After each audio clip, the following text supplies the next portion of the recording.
The moon hung low over the fortress Valois, veiled in a mist that shimmered like a ghost's breath. Inside, the halls were alive with music and silk courtiers swirling, goblets gleaming, laughter rising like incense to the vaulted ceilings. But beneath that spectacle, behind the golden doors of the bridal chamber, the air was thick with silence. The young queen, barely 16, yet crowned with the weight of a dying dynasty, sat still on the edge of her bed, her hands trembling over the lace of her gown. She had been told this night would mark her ascent to womanhood, to power, to the eternal memory of her ancestors. Yet all she could feel was the echo of her mother's final words. A crown is not given, my child, it is taken, and the first to take it will always bleed for it. Her groom was not what she had imagined. To the people, he was a prince of conquest, a savior bred from iron and victory. But to her, he was a stranger with cold eyes, the kind of eyes that did not look at you, but through you, as if measuring the worth of your soul. He had smiled during the ceremony. Of course, he had even knelt to kiss her hand in front of the priests and the nobles. But there had been something in that gesture, not tenderness, not love, but possession, like a wolf marking what was his. When the final feast ended and the torches dimmed, the palace servants withdrew. The scent of rose oil clung to the room, masking the faint odor of iron from the torches. She watched the flames dance on the polished armor of her new husband as he entered. He removed his gloves, one by one, the silence between each movement unbearable. "You are mine now," he said softly, not cruelly, not kindly, but with a certainty that chilled her. What happened next would be whispered for centuries. The queen's attendants, young women raised from noble houses, waited outside, listening. They had been told to remain, as custom demanded, until the royal union was confirmed. But no laughter followed. No music, only the low murmur of voices. Then a cry, sharp, desperate, stifled. A chair overturned. The guards outside the door shifted uneasily, exchanging glances, but none dared move. For 7 nights the doors remained shut, sealed by the king's command. And in that time, the young queen was never seen in daylight. The courtiers began to speculate. Some said the king was testing her loyalty, that he feared her family's influence and wanted to break her spirit before the court could turn her into a rival. Others whispered darker tales that he sought to purify her bloodline through ritual, mixing pagan rites with royal ceremony. The church denied it, of course, but the truth had already rooted itself deep in the gossip of servants and scribes. Inside, the queen's world had shrunk to that single chamber. The velvet canopy, once a symbol of luxury, now hung like a shroud. She had stopped counting the hours, only the candlelight told her when another day had died. He came and went like a storm, sometimes silent, sometimes speaking to her in words she could not understand, drawn from his own foreign tongue. There were moments when he watched her, not in cruelty, but in study, as though she were both his bride and his prisoner. One night, she dared to ask him a question. "Why me?" she whispered. "Why choose a queen so young, so alone?" His answer was a riddle wrapped in cruelty. "Because no one remembers the strong," he said, "only the broken who survive." By the morning of the 7th day, the servants who brought food into the antechamber swore they heard weeping, not loud, but steady, like rain dripping from stone. When at last the doors opened, the queen emerged, not in her wedding gown, but in a plain white robe. Her crown was gone. Her eyes, once bright and full of wonder, were hollow, as though some part of her had been sealed behind those golden doors forever. The courtiers fell silent when she passed. Even the king's closest advisors averted their gaze. And yet, in that silence, something in her changed. She no longer trembled when he entered a room. She no longer flinched at the sound of his voice. The fear had not left her, it had simply transformed. It had become armor. What began that night as her breaking would soon become her awakening. The morning after the 7th bell tolled, the kingdom celebrated, but the palace itself grew cold. No one dared to mention what had occurred in the royal chamber, but everyone knew. The musicians played louder at the feasts, droning the whispers of the servants, and the scribes were forbidden to record any word of what had transpired. Yet history has its own memory. It hides in the spaces between lines, in the cracks of official seals, in the sighs of those who lived too long to forget. And in those forgotten letters and trembling diaries, the story of the queen's 7 days survives. The first day had been terror, the second resignation, but by the third, something within her began to stir. She had been raised to obey, yes, to smile, to flatter, to conceal her true thoughts behind silken phrases, but never to surrender her soul. When the king spoke to her now, she listened differently. She saw in him, not a monster, but a man caged by his own brutality, a ruler raised to believe love was weakness. He had inherited an empire torn by betrayal. Every ally had turned foe, every promise had become a dagger in the dark. To him, intimacy was not tenderness, it was control. That realization did not free her, but it gave her power. By the 4th night, she no longer wept. When he entered, she stood to meet him, not out of obedience, but defiance. She asked questions again, not timidly, but with an eerie calm. "Do you believe I fear you?" she asked. His silence was answer enough. When she reached for his hand, he froze. Her touch was not that of submission, but of challenge. She was beginning to see how fear could be used, how gentleness could unsettle a tyrant more than any sword.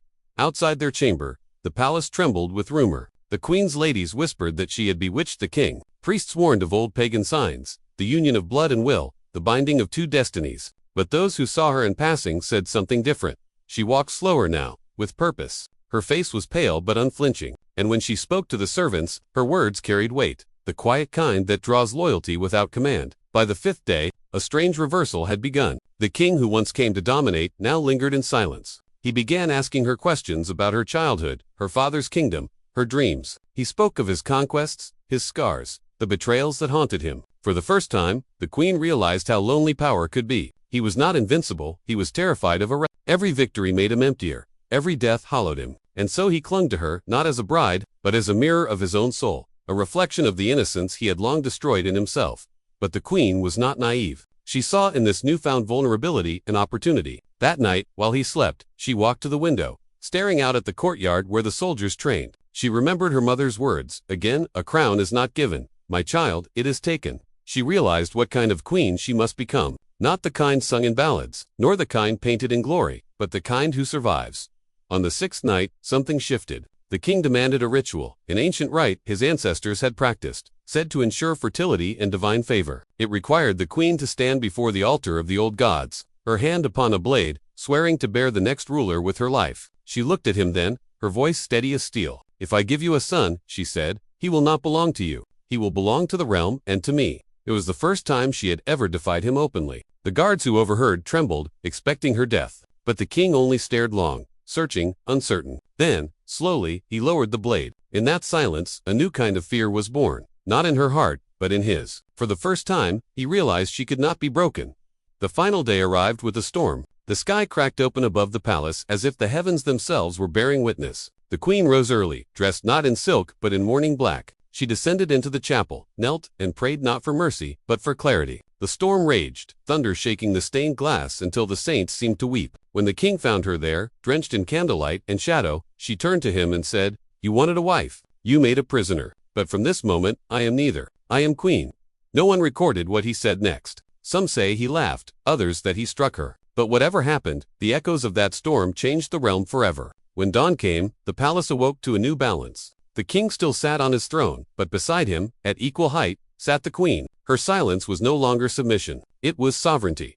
For 7 nights she had been tested. For 7 days she had been broken and rebuilt. And though the world would never know the full truth of what passed in that chamber, one thing became legend. The young queen who entered as a bride had emerged as something far greater. A woman who learned to rule not through fear, but through the mastery of it.